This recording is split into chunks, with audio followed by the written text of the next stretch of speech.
नमस्कार बच्चों, स्वागत है आपके अपने YouTube channel the PCM vision में। प्यारे बच्चों, आज की इस वीडियो के माध्यम से हम लोग क्लास 12 इकोनॉमिक्स के मोस्ट वीवीआई एमसीक्यू प्रश्नों को डिस्कस करेंगे, जो कि आप सभी के बोर्ड एग्जाम में आने के ज़्यादा से ज़्यादा चांसेस हैं। तो वीडियो पे आप लोग अंत तक बने रहें और चैनल पे पहली बार आएँ तो चैनल को सब्सक्राइब करके बेल आइकन को प्रेस जरूर कर लीजिएगा, क्योंकि अब इसके बाद आपका जो वीवीआई सब्जेक्टिव क्वेश्चन है उसको भी अपलोड किया जाएगा। तो चैनल पे अगर आप लोग नए हैं तो चैनल को सब्सक्राइब करके बेल आइकन को प्रेस जरूर कर लीजिएगा। और हाँ प्यारे बच्चों, इससे पहले आपका इकोनॉमिक्स के 200 वीवीआई जो आपका प्रीवियस ईयर क्वेश्चन है उसको अपलोड किया जा चुका है, तो उस वीडियो को आप लोग जरूर देख लीजिएगा, क्योंकि प्रीवियस ईयर क्वेश्चन से आपके बोर्ड एग्जाम में बहुत सारे क्वेश्चन पूछे जाते हैं। ठीक है, उसका लिंक नीचे मैं डिस्क्रिप्शन में दे दूंगा। तो चलिए शुरू करते हैं और एक एक करके सारे क्वेश्चन को यहाँ पे हम लोग डिस्कस करते हुए चलते हैं। तो देखिए, पहला जो क्वेश्चन है आपका कि उत्पादन फलन में उत्पादन किसका फलन है। तो उत्पादन फलन में उत्पादन उत्पत्ति के साधनों का फलन है। ऑप्शन नंबर 20 का करेक्ट आंसर होगा। उत्पत्ति के साधनों का मतलब ये हुआ जैसे आपका श्रम, पूंजी, भूमि, प्रबंधन, साहस, ये सब क्या है, उत्पत्ति के साधन है। ठीक है, तो उत्पादन फलन में यही सबका उत्पादन फलन है। तो इस क्वेश्चन का सही उत्तर हो जाएगा आपका ऑप्शन नंबर बी। उसके बाद देखिए अगला क्वेश्चन आपका कि उत्पत्ति यहाँ पे ह्रास होगा। ठीक है, ह्रास छूट गया है, तो उत्पत्ति के ह्रास नियम लागू होने का मुख्य कारण कौन सा है। तो उत्पत्ति के ह्रास नियम लागू होने का मुख्य कारण है साधनों की सीमित मात्रा। यानी के पास हमारे पास जो साधन है उत्पादन के ये सीमित मात्रा में है, साथ ही साथ जो साधनों का अपूर्ण स्थानापन्न होना। अपूर्ण स्थानापन्न होने का मतलब हुआ कि जो भी साधन हम लोग यूज करते हैं उसका यहाँ पे पूर्ण रूप से स्थानापन्न नहीं है। जैसे यहाँ पे पेट्रोल यूज करते हैं, पेट्रोल क्या आपका ऊर्जा का एक माध्यम है। ठीक है, तो पेट्रोल का कोई दूसरा स्थानापन्न नहीं है, पेट्रोल की जगह पर कोई दूसरा ऊर्जा के साधन नहीं आए हुए। अरे भले ही इलेक्ट्रिक कार आया हुआ है, लेकिन ये आपका पूर्ण रूप से नहीं आया हुआ है, ये अपूर्ण रूप से है। ठीक है, तो यही दो कारण है जिसकी वजह से आपका क्या होता है, उत्पत्ति के ह्रास नियम लागू होता है। ठीक है, तो इस क्वेश्चन का सही उत्तर हो जाएगा आपका ऑप्शन नंबर या और ब दोनों, यानी कि ऑप्शन नंबर सही इसका करेक्ट आंसर होगा, या और ब दोनों। उसके बाद देखिए अगला क्वेश्चन आपका कि अल्पकालीन उत्पादन फलन की व्याख्या निम्नलिखित में से किस नियम के द्वारा किया जाता है। तो अल्पकालीन उत्पादन फलन की व्याख्या आपका जो परिवर्तनशील अनुपात का नियम है उसके द्वारा किया जाता है। ऑप्शन नंबर 22 का करेक्ट आंसर होगा। अगर पूछे कि दीर्घकालीन उत्पादन फलन की व्याख्या किस नियम के द्वारा किया जाता है, तो याद रखिएगा पैमाने के प्रतिफल, किसका, पैमाने के प्रतिफल नियम के द्वारा आपका दीर्घकालीन उत्पादन फलन की व्याख्या किया जाता है, जबकि परिवर्तनशील अनुपात नियम के द्वारा आपका अल्पकालीन उत्पादन फलन की व्याख्या किया जाता है। तो क्वेश्चन ने पूछा आपका अल्पकालीन उत्पादन फलन, इसलिए इस क्वेश्चन का सही उत्तर हो जाएगा आपका ऑप्शन नंबर ब, अल्पकालीन परिवर्तनशील अनुपात के नियम के द्वारा। उसके बाद देखिए अगला वही क्वेश्चन है कि दीर्घकालीन उत्पादन फलन का संबंध निम्न में से किससे है। तो किससे है आपका, तो ये आपका पैमाने के प्रतिफल नियम से। ठीक है, उसके बाद देखिए अगला क्वेश्चन है आपका कि दीर्घकालीन उत्पादन फलन का संबंध निम्न में से किससे है। तो दीर्घकालीन उत्पादन फलन का संबंध आपका पैमाने के प्रतिफल के नियम से है। ऑप्शन नंबर से इसका करेक्ट आंसर होगा। ये क्वेश्चन बहुत ही ज्यादा वीवीआई क्वेश्चन है। ठीक है, अगला क्वेश्चन देखिए अगला क्वेश्चन आपका कि अल्पकालीन उत्पादन की दशा में एक विवेकशील का मतलब हुआ होशियार उत्पादकता किस अवस्था तक उत्पादन करना पसंद करेगा। तो ये द्वितीय अवस्था तक उत्पादन करना पसंद करेगा। ऑप्शन नंबर 22 का करेक्ट आंसर होगा, क्योंकि द्वितीय अवस्था में आपका क्या होता है, वो जो कुल उत्पादन होता है ये आपका अधिकतम पर होता है। जैसे ये तृतीय अवस्था में जाता है, तृतीय अवस्था में क्या होता है, आपका कुल उत्पादन घटने लगता है। इस वजह से ये क्या करेगा, द्वितीय अवस्था में ही उत्पादन करना पसंद करेगा। ऑप्शन नंबर 22 का करेक्ट आंसर होगा। उसके बाद देखिए अगला क्वेश्चन है आपका कि परिवर्तनशील अनुपात का नियम उत्पादन की 3 अवस्थाओं की चर्चा करता है। उत्पादन के प्रथम चरण में देखिए परिवर्तनशील अनुपात उत्पादन के कितने अवस्था की चर्चा करता है, तो 3 करता है। तो पहली जो चरण है, पहली जो अवस्था है, फर्स्ट स्टेज में क्या होता है, सो आपसे पूछा जा रहा है। तो फर्स्ट स्टेज में आपका क्या होता है, सीमांत उत्पादन और औसत उत्पादन दोनों आपका बढ़ता है। ठीक है, तो ऑप्शन नंबर ये इसका करेक्ट आंसर होगा। और सेकेंड अवस्था में क्या होता है, सेकेंड अवस्था में आपका जो औसत उत्पाद होता है और सीमांत उत्पादन दोनों आपका घटता है, इसे भी आप लोग ध्यान रखिएगा। और इस अवस्था में, सेकेंड अवस्था में आपका जो सीमांत उत्पाद होता है वो आपका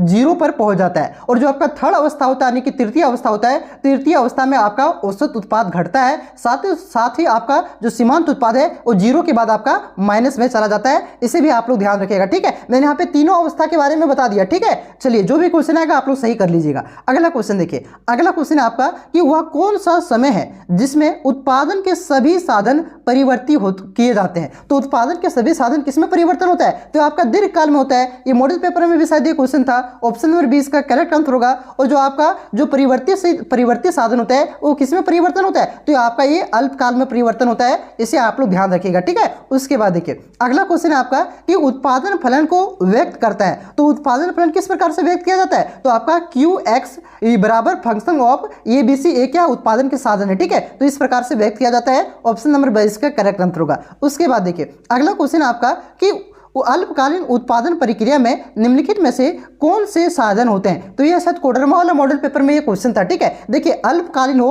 अथवा दीर्घकालीन उत्पादन प्रक्रिया में आपका दोनों प्रकार के साधन होते हैं, स्थिर साधन और परिवर्तनशील साधन, दोनों प्रकार के, ठीक है। तो इस क्वेश्चन का सही उत्तर हो जाएगा आपका यह और वह दोनों, यानी कि ऑप्शन नंबर से इसका करेक्ट आंसर होगा। उसके बाद देखिए अगला क्वेश्चन है आपका कि जो वक्र पहले बढ़ता है फिर स्थिर होकर के घटना आरंभ करता है वह कौन सा वक्र कहलाता है, तो देखिए जो आपका एपीपी का वक्र है, एमपीपी का वक्र है अथवा आपका टीपीपीपी का वक्र है, ठीक है। ये तीनों वक्र क्या होते हैं, पहले बढ़ता है फिर स्थिर होता है और फिर घटना आरंभ करता है। तो इस क्वेश्चन का सही उत्तर हो जाएगा आपका ऑप्शन नंबर द ये सभी। एपीपी का फुल फॉर्म क्या हुआ, तो एवरेज फिजिकल प्रोडक्शन। एमपीपी का फुल फॉर्म क्या हुआ, तो मार्जिनल फिजिकल प्रोडक्शन। और टीपीपी का फुल फॉर्म क्या हुआ, तो टोटल फिजिकल प्रोडक्शन, ठीक है। चलिए अगले क्वेश्चन पे हम लोग आते हैं। अगला और बहुत ही आसान क्वेश्चन है कि उत्पादन के साधन क्या है, तो शुरू में ही बताएं कि उत्पत्ति है तो उत्पादन के साधन क्या क्या है, भूमि है आपका, श्रम है आपका, पूंजी है आपका, साहस है, प्रबंधन है, ये सब क्या है आपका उत्पादन के साधन है। तो यहाँ पे 3 ऑप्शन में दिया है भूमि, श्रम और पूंजी, तो ये सभी हो जाएगा इसका आंसर। ऑप्शन नंबर 10 इसका करेक्ट आंसर होगा।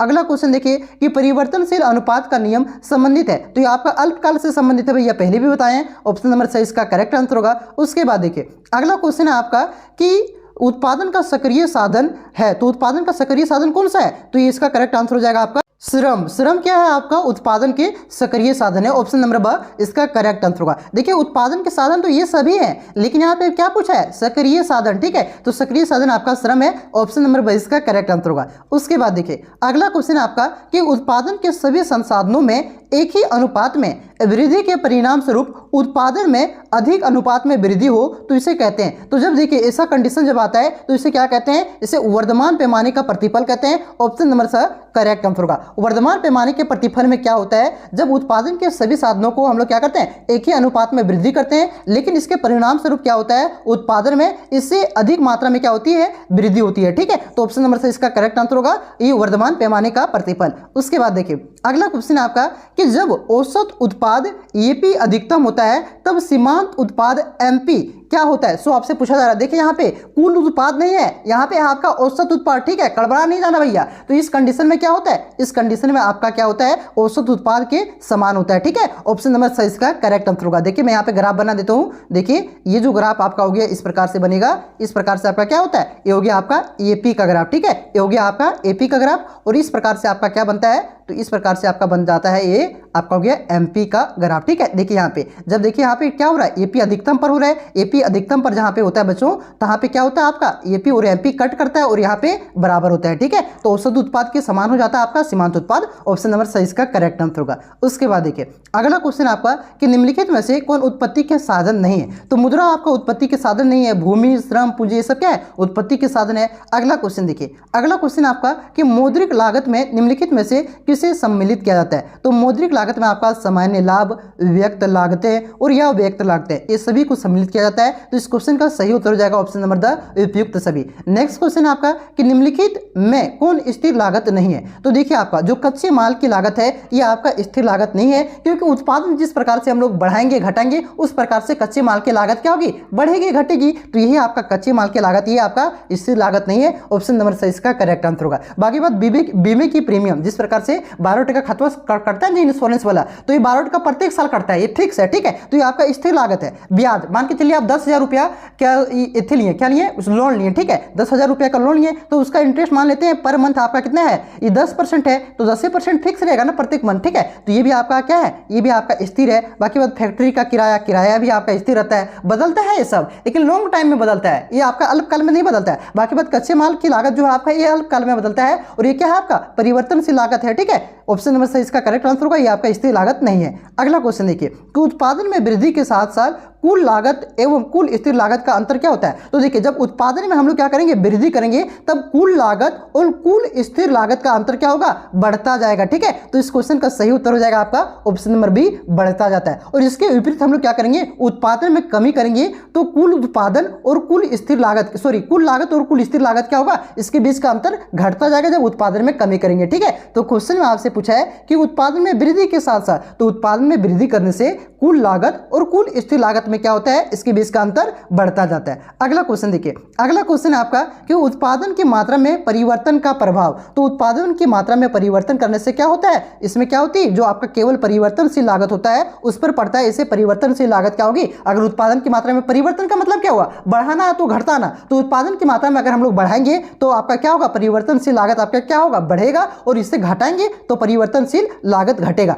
तो उत्पादन की मात्रा में परिवर्तन करने पर प्रभाव इसका किस पर पड़ता है, तो ये सिर्फ आपका परिवर्तनशील लागत पर पड़ता है। ऑप्शन नंबर बी इसका करेक्ट आंसर होगा। बाकी बात स्थिर वाला लागत क्या होता है, स्थिर तो आपका स्थिर है, फिक्स है, ये आपका उत्पादन बढ़ाइए और तो घटाइए, ये आपका कुछ भी नहीं होने वाला, फिक्स रहेगा। ठीक है, लेकिन आपका जो परिवर्तनशील लागत होता है यही आपका घटता बढ़ता है। ठीक है, तो ऑप्शन नंबर बी इसका करेक्ट आंसर होगा, केवल परिवर्तनशील लागतों पर प्रभाव पड़ता है। अगला क्वेश्चन देखिए, अगला आपका कि उत्पादन बंद कर देने पर निम्नलिखित में से कौन सा प्रभाव पड़ता है। तो देखिए उत्पादन बंद कर देंगे तो जो आपका परिवर्तनशील लागत है इसका पैसा लगेगा क्या, नहीं ना लगेगा भैया। हम उत्पादन करेंगे ही नहीं करेंगे तो आपका कच्चे माल का पैसा लगेगा क्या, लेबर का पैसा देंगे क्या, नहीं ना, तो इससे क्या होगी, ये आपका परिवर्तनशील लागत जीरो हो जाएगा, शून्य हो जाएगा। ठीक है, तो इस क्वेश्चन का सही उत्तर हो जाएगा आपका ऑप्शन नंबर सी, परिवर्तनशील लागतें शून्य हो जाएगी। बाकी बात स्थिर लागतें क्या होगी, स्थिर लागतें आपका फिक्स रहेगा। ठीक है, यानी कि हम उत्पादन करें या ना करें ये तो आपका फिक्स रहता है, लेकिन परिवर्तनशील लागत क्या होता है, उत्पादन नहीं करेंगे तो जीरो हो जाएगा, उत्पादन बढ़ाएंगे तो ज्यादा पैसा लगेगा,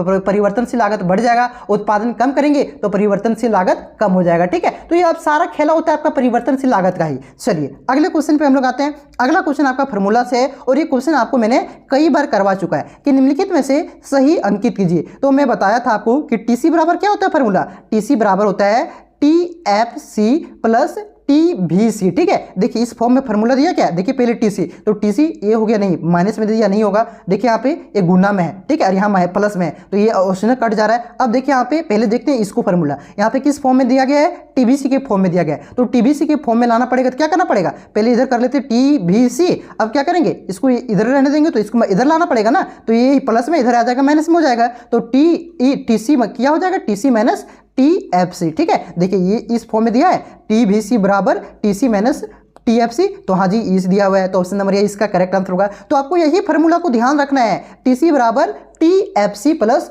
TVC, इसी को आगे पीछे नचा ऊंचा करके ऊपर नीचे करके यही फार्मूला देगा। समझ रहा है मेरे बात को ना, देखिए यहाँ पे आगे पीछे करके ये फार्मूला इस फॉर्म में लिख दिया है। ठीक है, यही सही होगा, ऑप्शन नंबर ये इसका करेक्ट आंसर होगा, यही मेन फार्मूला आप लोग ध्यान रखिएगा।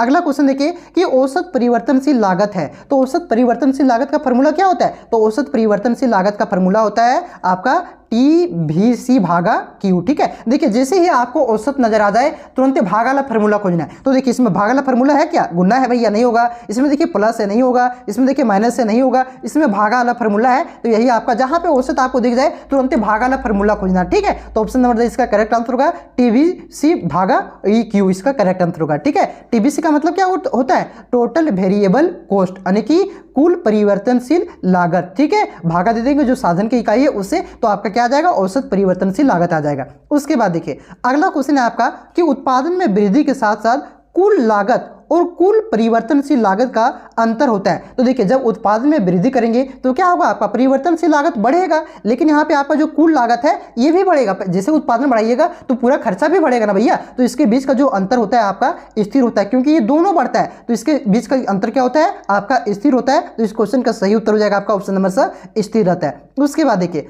अगला क्वेश्चन है आपका कि अल्पकाल में उत्पादन प्रक्रिया में निम्नलिखित में से कौन से साधन होते हैं। तो ये क्वेश्चन आपका रिपीट हो रहा है, अल्पकाल पूछे तो दीर्घकाल पूछे। उत्पादन प्रक्रिया में आपका दोनों प्रकार के साधन होते हैं, स्थिर साधन और परिवर्तनशील साधन। तो इस क्वेश्चन का सही उत्तर हो जाएगा आपको ऑप्शन नंबर या और दोनों, यानी कि ऑप्शन नंबर सी इसका करेक्ट आंसर होगा। अगला क्वेश्चन देखिए, अगला क्वेश्चन है आपका कि अवसर लागत का वैकल्पिक नाम है। तो अवसर लागत का वैकल्पिक नाम क्या है, तो यह आपका आर्थिक लागत है, ऑप्शन नंबर सी इसका करेक्ट आंसर होगा। अगला क्वेश्चन देखिए कि जब औसत लागत घट रही हो तो सीमांत लागत औसत लागत की तुलना में कितनी होती है। तो देखिए जब औसत लागत घटता रहता है तब सीमांत लागत, जिसे मार्जिनल कॉस्ट एमसी कहते हैं, ये आपका औसत लागत के बराबर भी हो सकता है तो ये आपका औसत लागत से कम भी हो सकता है। ठीक है, तो देखिए इसको मैथमेटिकली किस प्रकार से लिखा जाता है, इसको इस प्रकार से लिखा जाता है, एमसी आपका क्या होगा, बराबर या तो कम होगा एसी से। ठीक है, इस प्रकार से इसको लिखा जाता है। देखिए कौन से ऑप्शन में है, तो ऑप्शन नंबर स है, ऑप्शन नंबर स इसका करेक्ट आंसर होगा। उसके बाद देखिए अगला क्वेश्चन है आपका कि निम्न में कौन सा कथन सत्य है। तो देखिए यहाँ पे फार्मूला पूछा जा रहा है आपसे कि इनमें से कौन सा फार्मूला सही है, सो आपसे पूछा जा रहा है। तो देखिए मैंने आपको पहले भी जब टॉप 40 वीवीआई क्वेश्चन करवा रहा था वहां पे भी बताया था कि एवरेज कॉस्ट का फार्मूला क्या होता है, तो एवरेज कॉस्ट बराबर होता है आपका ये एफसी यानी कि एवरेज फिक्स कॉस्ट प्लस क्या होता है एवरेज वेरिएबल कॉस्ट यानी कि ये VC। ठीक है, ये होता है आपका AC बराबर। तो देखिए कौन से ऑप्शन में दिया हुआ है, तो ये आपका दिया हुआ है आपका ऑप्शन नंबर द में। ठीक है, तो ऑप्शन नंबर द इसका करेक्ट आंसर होगा। उसके बाद देखिए अगला क्वेश्चन आपका कि अवसर लागत क्या है। तो अवसर लागत वह विकल्प होता है जिसका परित्याग कर दिया गया हो। ठीक है, ऑप्शन नंबर इसका करेक्ट आंसर होगा। एग्जाम्पल के तौर पर समझ सकते हैं, मान के चलिए आप अभी क्या कर रहे हैं, ट्यूशन पढ़ा रहे हैं। ठीक है, ट्यूशन पढ़ा रहे हैं, ट्यूशन में आपको कितना मिलता है, 5,000 रुपया आप कमा लेते हैं ट्यूशन पढ़ा करके। ठीक है, मान के चलिए आप साथ में पढ़ भी रहे तो आपका एक नौकरी लग गया बैंक में, बैंक में नौकरी लग गया, आप कितना कमाने लगे, 50,000 रुपया कमाने लगे। कितना, 50,000 रुपया कमाने लगा। अब ये 5,000 रुपया वाला ट्यूशन तो छोड़ दीजिएगा आप, तो ये जो आप छोड़ रहे हैं, जिसका जो ये विकल्प था आपका 5,000 ट्यूशन पढ़ाने का, इसको जो आप लोग परित्याग कर रहे हैं, यही आपका क्या कहलाएगा, यही आपका ये अवसर लागत कहलाएगा। ठीक है, तो इसी प्रकार से आपका एग्जाम्पल देगा क्वेश्चन में और पूछेगा इनमें से अवसर लागत का वैल्यू क्या है। तो यहाँ पे अवसर लागत जिसका त्याग आप लोग कर रहे हैं, 5,000 ट्यूशन पढ़ाने वाला त्याग कर रहे हैं, तो ये आपका अवसर लागत हो जाएगा। ठीक है, समझ गए। चलिए अगले क्वेश्चन पे आते हैं। अगला क्वेश्चन आपका कि औसत लागत का वक्र या तो आकार किस प्रकार से होता है। तो इसका आकार किस प्रकार से होता है, तो यू के जैसा होता है, इस प्रकार से। ठीक है, तो ऑप्शन नंबर या इसका करेक्ट आंसर होगा। देखिए पूछेगा कि औसत स्थिर लागत का आकार किस प्रकार से होता है, तो आज रखिएगा औसत स्थिर लागत का आकार आपका अति परवलयी, जिसे इंग्लिश में क्या बोलते हैं, रेक्टेंगुलर हाइपरबोला, इस प्रकार से होता है। ठीक है, ध्यान रखिएगा औसत स्थिर लागत का इस प्रकार से आपका क्या होता है, वक्र होता है अति परवलयी आकार का, और जो आपका औसत लागत होता है इसका वक्र यू आकार के जैसा होता है। कंफ्यूज नहीं करना है। अगला क्वेश्चन देखिए, अगला क्वेश्चन आपका कि उत्पादन की 5 इकाइयों की औसत स्थिर लागत 20 रुपया है और 5 इकाइयों की औसत परिवर्ती लागत 40 रुपया है, तो 5 इकाइयों की औसत लागत कितनी होगी। तो अभी फार्मूला बताइए भैया, आपको क्या बताइए, AC बराबर क्या होता है आपका ये FC प्लस ये VC। देखिए क्या क्या दिया है, 5 इकाइयों की औसत स्थिर लागत, औसत स्थिर लागत मतलब एवरेज फिक्स कॉस्ट, ये FC बराबर कितना दिया है, तो यहाँ पे 20 रुपया दिया है, तो यहाँ पे वैल्यू रख दिए भैया 20 रुपया। उसके बाद देखिए 5 इकाइयों की औसत परिवर्ती लागत, औसत परिवर्ती लागत का मतलब क्या हुआ, एवरेज वेरिएबल कॉस्ट यानी कि ये VC, तो ABC का वैल्यू कितना दिया है, 40 रुपया दिया है, तो 40 यहाँ रख देंगे, वैल्यू कुछ नहीं करेंगे। 20 और 40 कितना हुआ, 60 हुआ, तो AC का वैल्यू कितना आ गया, औसत लागत का वैल्यू कितना आ गया, 60 आ गया। कौन सा ऑप्शन में है, ऑप्शन नंबर द में है भैया। चलिए आते हैं अगले क्वेश्चन की ओर। अगला क्वेश्चन देखिए, अगला क्वेश्चन आपका कि फर्म के संतुलन में होता है, तो जब फर्म संतुलन में होता है उस समय क्या होता है, MR इक्वल टू क्या होता है, MC होता है, यानी कि मार्जिनल रेवेन्यू इक्वल टू क्या होता है, मार्जिनल कॉस्ट होता है। ऑप्शन नंबर इसका करेक्ट आंसर होगा। अगला क्वेश्चन देखिए कि उत्पादक संतुलन की निम्नलिखित में से कौन सी रीतियां हैं। तो देखिए उत्पादक संतुलन की आपका कुल आगाम एवं कुल लागत ये रीति भी है, साथ ही साथ आपका सीमांत आगाम और सीमांत लागत रीति भी है। तो इस क्वेश्चन का सही उत्तर हो जाएगा आपका ऑप्शन नंबर ए और बी दोनों, यानी कि ऑप्शन नंबर सी इसका करेक्ट आंसर होगा, बोथ ए एंड बी। उसके बाद देखिए अगला क्वेश्चन आपका कि प्रत्येक बाजार दशा में एक फर्म के संतुलन के लिए कौन सी शर्त पूरी होनी आवश्यक है। तो देखिए फर्म के संतुलन के लिए आपका 2 कंडीशन होता है, 2 शर्त होता है। क्या कंडीशन होता है, पहला कि आपका MR इक्वल टू MC होना चाहिए, यानी कि मार्जिनल रेवेन्यू बराबर होना चाहिए मार्जिनल कॉस्ट, साथ ही साथ आपका जो MC के वक्र है ये आपका MR के वक्र को नीचे से काटना चाहिए। ठीक है, बहुत बार ये पढ़ाए हुए हैं। तो इस क्वेश्चन का सही उत्तर हो जाएगा आपका B और C दोनों, यानी कि ऑप्शन नंबर डी इसका करेक्ट आंसर होगा, बोथ B एंड C। उसके बाद देखिए अगला आपका क्वेश्चन है कि फर्म के संतुलन की अंतिम दशा में, देखिए फर्म के संतुलन की अंतिम दशा में क्या होता है, तो उसमें होता है आपका MC की जो वक्र है AMR के वक्र को नीचे से काटता है। ठीक है, ऑप्शन नंबर 20 का करेक्ट आंसर होगा। देखिए पहली दशा में क्या होता है कि MC बराबर क्या होना चाहिए, MR, और दूसरी दशा में क्या होता है कि जो MC के वक्र है MR के वक्र से नीचे से काटना चाहिए। उसके बाद देखिए अगला क्वेश्चन है आपका कि फर्म के संतुलन की प्रथम शर्त है। तो देखिए फर्म के संतुलन की 2 शर्त होता है। पहला शर्त क्या होता है कि जो MC होना चाहिए वो MR के बराबर होना चाहिए। और दूसरा शर्त क्या है, दूसरा शर्त ये है कि जो आपका MC का वक्र है वो MR को नीचे से काटता हो। ठीक है, तो ये आपका यहाँ पे पूछा है प्रथम शर्त, तो ऑप्शन नंबर ए इसका करेक्ट आंसर होगा, MC बराबर MR होना चाहिए। उसके बाद देखिए अगला क्वेश्चन आपका कि फर्म का लाभ निम्नलिखित में से किस शर्त को पूरा करने पर अधिकतम होगा। तो ये जब संतुलन में होता है उसी समय क्या होता है, उसके लाभ अधिकतम होता है। ठीक है, तो संतुलन के लिए दो शर्त क्या है, दो कंडीशन क्या है कि पहला कंडीशन है जो आपका MR है, क्या